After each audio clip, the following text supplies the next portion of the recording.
Alors, notre démocratie est-elle réellement fatiguée? N'est-elle pas tout simplement en perpétuelle construction, réinvention? Et cette réinvention la rend à la fois vivante, mais n'est-ce pas aussi une fragilité? Il y a un philosophe allemand qui est maintenant décédé du début du siècle passé, Edmund Husserl, qui disait que la démocratie, c'est la crise. Et il y a un peu de ça. La démocratie est forcément toujours en crise, puisque ça consiste à donner le droit à chacun de penser, de dire que les autres ont fondamentalement tort, et donc ont fondamentalement tort également quant à leur conception de la démocratie. Donc en ce sens, parler de crise de la démocratie, c'est peut-être ne pas comprendre tout à fait ou jusqu'au bout ce qui fait la nature même de la démocratie. Maintenant, ça ne veut pas dire que nos régimes démocratiques fonctionnent bien pour autant. Une chose est de dire « Ah, il ne faut pas trop s'inquiéter, de toute façon, la démocratie, c'était toujours un désaccord ». L'autre problème, c'est qu'il y a aujourd'hui un nombre croissant de personnes qui ne croient plus en la démocratie, qui ne croient plus dans la capacité de la démocratie de faire émerger ces désaccords et de résoudre ces désaccords et de faire en sorte que ces désaccords mènent à des politiques et à des politiques qui changent le destin des citoyens. Et donc on peut avoir l'impression que la politique, de manière générale, sert de moins en moins, que la décision est de moins en moins lisible, que les acteurs sont de plus en plus nombreux, que les niveaux de pouvoir sont de plus en plus enchevêtrés, qu'on n'y peut pas grand-chose, d'une part. On peut aussi avoir l'impression qu'on ne sait plus très bien de quoi on parle. En d'autres termes, on fait rarement de la politique par plaisir. On fait de la politique parce qu'on croit qu'il y a certaines idées qui vont changer certaines choses. Or, si on ne croit plus qu'il y a certaines idées qui peuvent changer certaines choses, si on pense que tout est impossible, que rien n'est concevable, eh bien, on se détourne peut-être de la démocratie, mais plus largement encore de la politique et de l'idée même que la participation politique a un sens. Et ça, c'est peut-être un danger auquel notre époque fait face et va faire face. Une autre difficulté, c'est peut-être aussi le fait que les termes démocratie et citoyenneté semblent évidents à comprendre et forcément positifs. Vous expliquez pourtant qu'il faut d'abord voir ce qu'on met derrière ces termes-là. Deux personnes peuvent penser de façon tout à fait différente la définition d'une démocratie. Et d'ailleurs, en ces temps préélectoraux, vous nous invitez à ne pas hésiter à poser la question de façon précise à des politiques qui expliqueraient vouloir la citoyenneté, la démocratie. Il ne faut pas hésiter à leur demander, mais qu'est-ce que vous mettez là derrière? Oui, alors on peut faire une liste de quelques questions. Par exemple, pour vous, pour vous, représentants politiques, quelles sont les conditions juridiques pour être un citoyen? Est-ce qu'il y a des conditions d'âge? Alors, aujourd'hui, le consensus est 18 ans. Est-ce qu'il y a des conditions de capacité? Est-ce qu'il y a des conditions de capacité morale? Est-ce qu'il serait par exemple concevable que Marc Dutroux puisse voter ou puisse recommencer à voter? Est-ce qu'il y a des conditions de productivité? Est-ce qu'il y a des conditions de contribution à la société? Si oui, si non. Et alors, on verra rapidement que déjà pour cette question-là, eh bien, les partis politiques auront des réponses sans doute assez différentes. Alors, une fois qu'on a défini l'assise sur laquelle définir la citoyenneté, eh bien, quel contenu donne-t-on à la citoyenneté? Quels sont les devoirs du citoyen? Par exemple, a-t-on l'obligation de voter ou pas? Dans quelle mesure faut-il, par exemple, lier l'exercice du droit de vote au fait que nous payons des impôts, par exemple? Quels sont les droits du citoyen? Alors la liste de ces droits, elle semble assez évidente, liberté d'expression, liberté d'association, liberté de religion, mais en réalité ça ne l'est pas parce qu'on donne de nouveau des contenus assez différents à l'exercice de ces libertés. La liberté religieuse, est-ce que cela implique par exemple de donner le droit à des personnes de mettre en place des pratiques qui par d'autres personnes pourraient être considérées comme liberticides ou toxiques à ces personnes? La liberté d'expression, jusqu'où va-t-elle? Est-ce qu'il faut la limiter dès lors qu'elle nuit à la concorde ou à l'ordre public? Ou est-ce qu'on considère que la liberté d'expression, eh bien, elle concerne également les opinions que la majorité considère comme abjectes ou comme odieuses ou comme choquantes?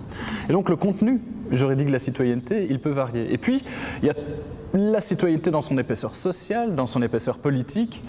Et là, de nouveau, c'est une chose compliquée. Quelles sont les pratiques qui font de vous un citoyen ou qui ne font pas de vous un citoyen? Est-ce que c'est votre identité? Est-ce que c'est votre appartenance culturelle? Est-ce que c'est vos pratiques politiques? Est-ce que c'est tout simplement votre décision de vous investir ou non dans la communauté politique. Et de nouveau, à toutes ces questions, les partis politiques apporteront des réponses différentes et je crois que c'est important, si on est attaché à cette notion de citoyenneté, de se renseigner sur cette conception de la citoyenneté. Parce que ces conceptions sont parfois tellement différentes qu'elles impliquent aussi des conceptions très différentes de la démocratie. C'est intéressant même aussi pour tout un chacun de faire le point sur ce que lui-même pense qu'est la démocratie. Qu'est-ce que je souhaite vraiment, à quoi est-ce que je suis prêt à participer?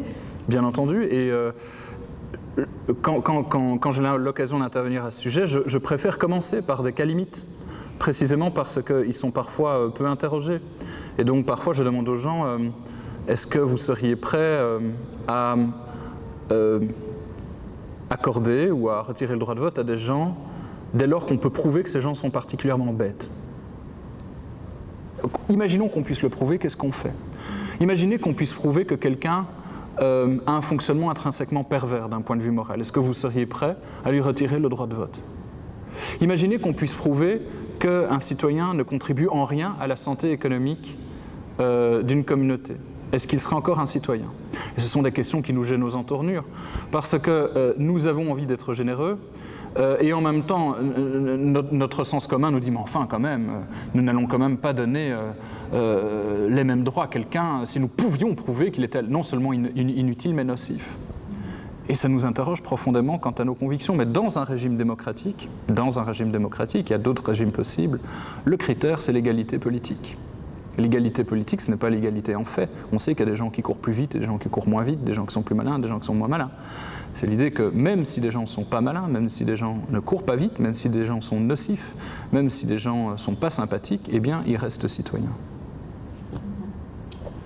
Vous ajoutez aussi que la citoyenneté est à la fois un critère d'inclusion et d'exclusion.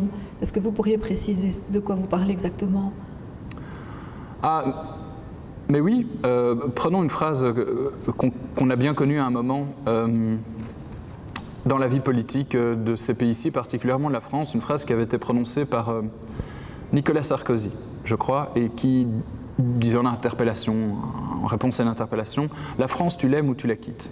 Alors cette phrase, elle est présentée comme étant assez brutale, elle est sans doute assez brutale, elle a été applaudie par certains, elle a été critiquée par d'autres, mais elle dit de manière crue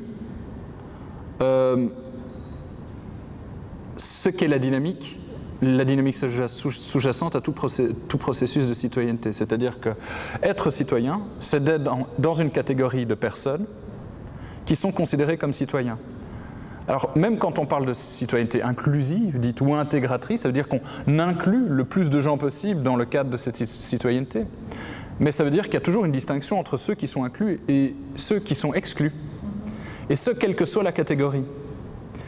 Et alors, par rapport à ça, on peut faire différents choix. On peut décider, par exemple, d'inclure plus de personnes dans une catégorie en particulier. Mais ça veut dire que ceux qui ne sont pas dans cette catégorie en particulier sont exclus. Pourquoi pas, mais il faut l'assumer. Ou on peut dire, la citoyenneté, en fait, consiste à inclure plusieurs sous-catégories de personnes. Et même des personnes qui font partie de catégories très différentes ont accès à la citoyenneté, peuvent se considérer comme citoyens, et doivent être considérés par les autres comme des citoyens. Mais dans ce cadre-là, comment est-ce qu'on fait vivre ces différentes catégories au sein de cette catégorie plus large qui serait la catégorie de la citoyenneté? Et on voit bien, en filigrane, poindre la question du statut de la multiculturalité dans une société, le statut de la diversité linguistique, le statut de la diversité religieuse, et parfois aussi le rôle, le rôle important et le rôle nocif également que jouent les inégalités dans la définition de la citoyenneté. C'est-à-dire qu'être exclu en tant que travailleur ou en tant qu'agent économique contribue à exclure de la citoyenneté. Et à l'inverse, exclure de la citoyenneté peut contribuer à exclure d'un point de vue économique. Vous avez évoqué le désir de réinvestissement du politique par les citoyens. Est-ce un réel espoir pour la démocratie? Comment parvenir à aller plus loin que la simple addition d'intérêts particuliers qui se manifestent? C'est une très vaste question, bien sûr, à laquelle j'ai envie, sans doute un peu par lâcheté, de répondre par une autre question, qui est qu'est-ce que participer?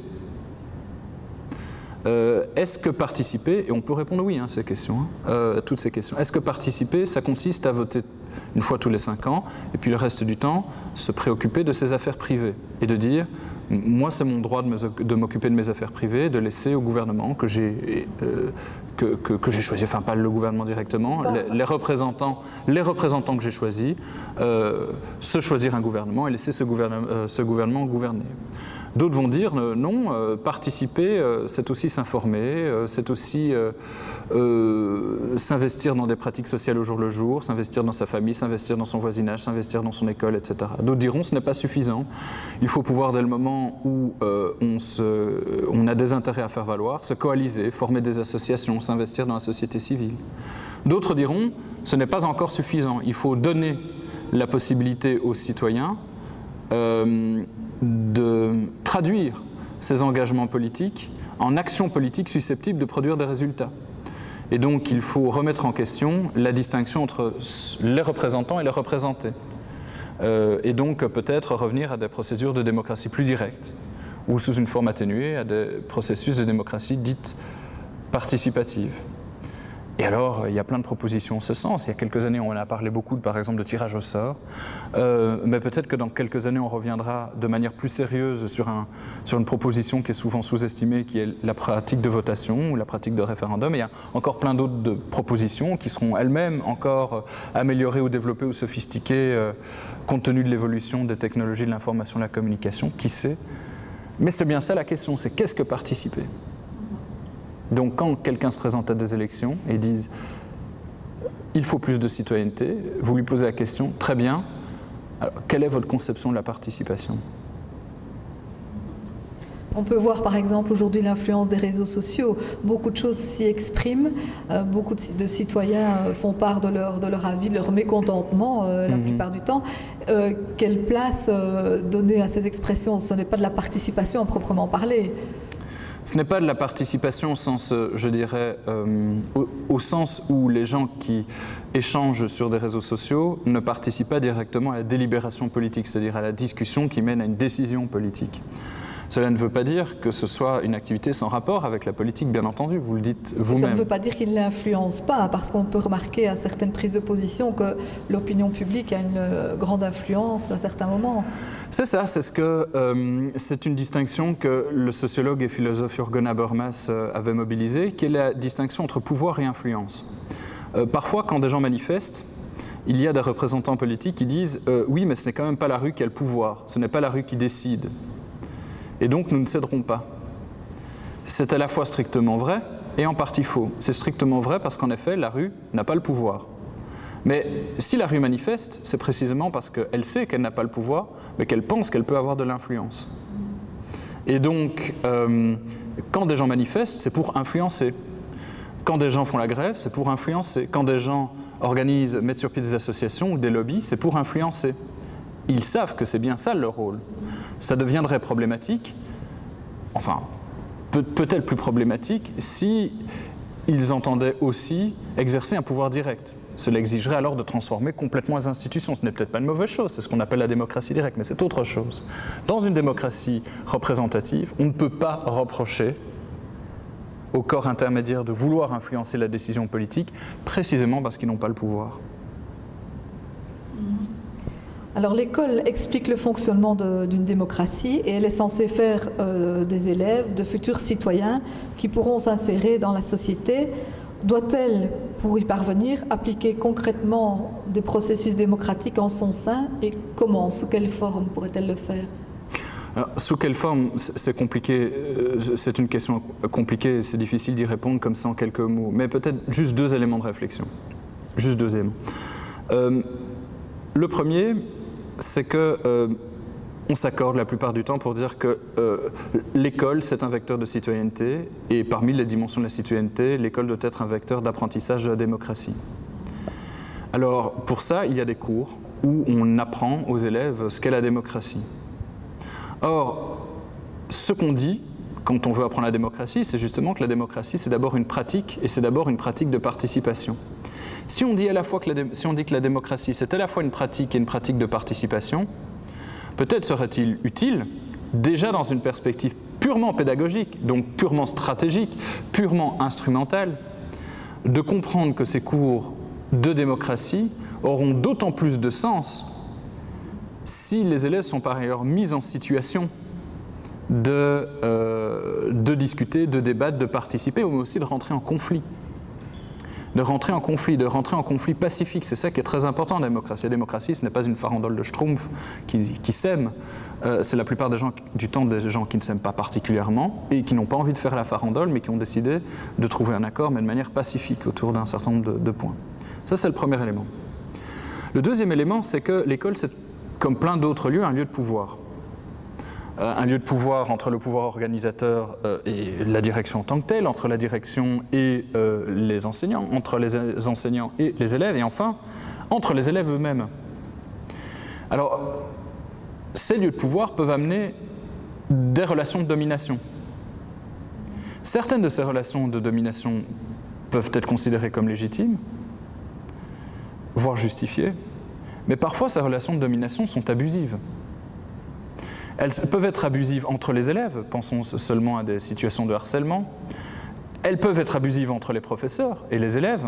Bien entendu, elles peuvent être abusives entre les professeurs et entre la direction et les professeurs. L'école, ce n'est pas seulement la relation maître-élève, c'est une institution sociale globale qui met en scène aussi des relations entre les adultes. Alors, on n'est pas obligé de considérer que l'école doit être surtout, avant tout, exclusivement un lieu de démocratie. Mais si on exclut l'idée que l'école est aussi un champ de réflexion démocratique, il me semble qu'on accroît les possibilités que ces relations de pouvoir deviennent des relations de domination illégitimes et peut-être toxiques. Et donc, mettre en place des relations plus démocratiques, par exemple ne fût-ce que des relations de contrôle réciproque, ou des relations d'échange, de délibération, de discussion, parfois des relations de reddition de comptes, dans de plus rares cas, des relations peut-être de sanctions d'actes manifestement abusifs, quels que soient les acteurs, eh bien peut-être que ça permet de limiter le caractère abusif de certaines de ces relations de domination. Donc il ne s'agit pas de dire que l'école doit être absolument démocratique, mais dire que la démocratie n'a rien à voir avec l'école, ce n'est pas seulement, entre guillemets, une position philosophique, de la grande philosophie un peu problématique, on dit mais enfin quand même, il n'est pas démocrate, etc. Ça pose aussi de véritables problèmes au jour le jour dans le fonctionnement de l'institution. Voilà.